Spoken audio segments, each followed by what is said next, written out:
How to escape society's manipulation. So I've been researching a lot about Andrew Tate. The reason I'm obsessing a little bit about Andrew Tate is because I'm trying to figure out this phenomenon. His audience is growing, his influence is growing more than it ever did. In my opinion, his reach is further than it ever was. Even before this, he's one of the most talked about people in the world, and it's not a coincidence. This is what he wanted. But we need to understand why he wants this. What is this person's goal? I'm trying to get a place to hold my phone, my stupid phone. There we go. So Andrew Tate, again, I made a video about him. I'm going to make a lot of videos about this. The reason we need to be skeptical about people like this, just stop. Just stop being manipulated. Men are betas. Most men are betas. We're being programmed to follow certain things, and we need to think for ourselves. That's what I'm saying. Specifically in the self-improvement space, it's becoming really toxic, actually. The way that people are following certain channels, the way people are getting manipulated. Specifically, guys, we're getting manipulated into doing things that we shouldn't be doing. The problem with self-improvement channels isn't their message. The problem is the message is so good that you miss all the bad things that they're saying. Elliot Hulse, for instance, while he says some fantastic messages. Look, I'm going to say this first and foremost. The reason I'm critical of these channels is not because they're wrong, but it's because these people make such good points that they are able to get people, because they're able to get in your head and make you believe in them so blindly.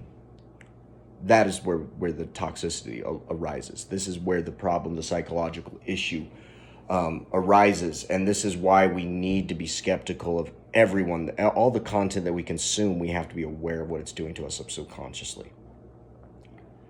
The reason that PMO is so hard to quit, is because it affects your subconscious in a way. It creates a pathway in your brain that actually makes it so hard for you to quit. That's why we need to understand why we get manipulated by women, by society.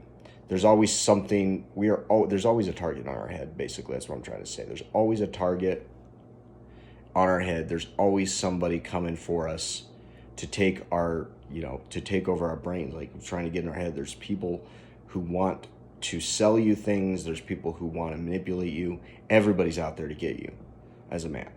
You are a target in a way that is different than women. Women are manipulated too, but it's a different type of manipulation. Women are being manipulated a lot more easily, I feel like, than men. I feel like that's one of the reasons why men are so miserable, because there is a part of us that is trying to fight this.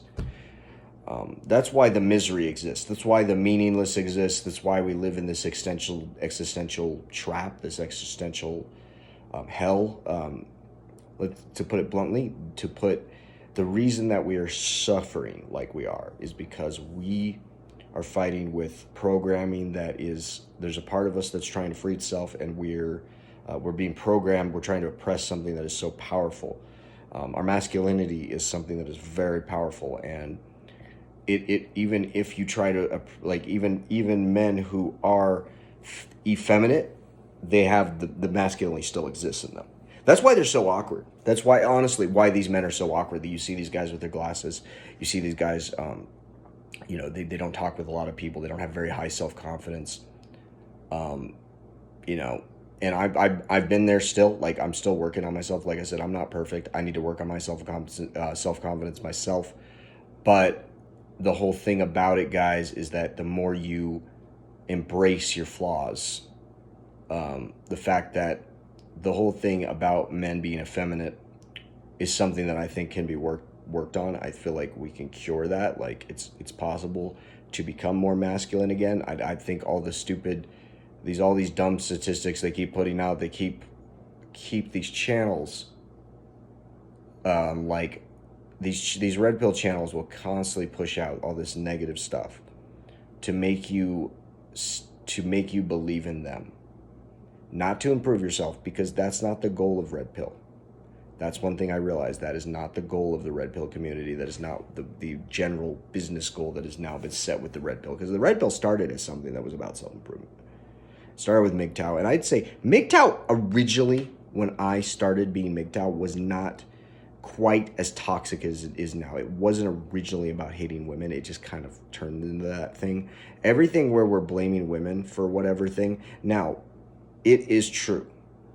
Like I said, the whole thing about society becoming less masculine and women taking all this power is true. It's true. It's 100% true. And that's the reason that we are getting drawn to this. But we have to understand, we can't, by following somebody who has a certain philosophy around it, is not going to be the main goal, is not the main goal. Like, your goal is not to just think this way. Your goal should be to overcome thinking that way, if that makes sense. It should be to overcome materialism. We need to overcome the physical world in a way where we're not constrained by the things that can manipulate us. And that's going to lead to more healthy ways of thinking. It isn't that, like, go and get rich. It's like, go and get rich, go and work on yourself, be that guy you want to be, but don't let it consume you. That's one thing I'm realizing. It's a lot of the self-improvement stuff is consuming my life, and I'm trying to still live life like normal and try to get out of talking about it all the time. Even though I'm going to start a self-improvement group and I want to talk more about this stuff, but I want it to be, the point is to overcome this, because when you get stuck, I'm stuck a little bit in this. I've been stuck for a long time in the red pill space, and I'm trying to get out.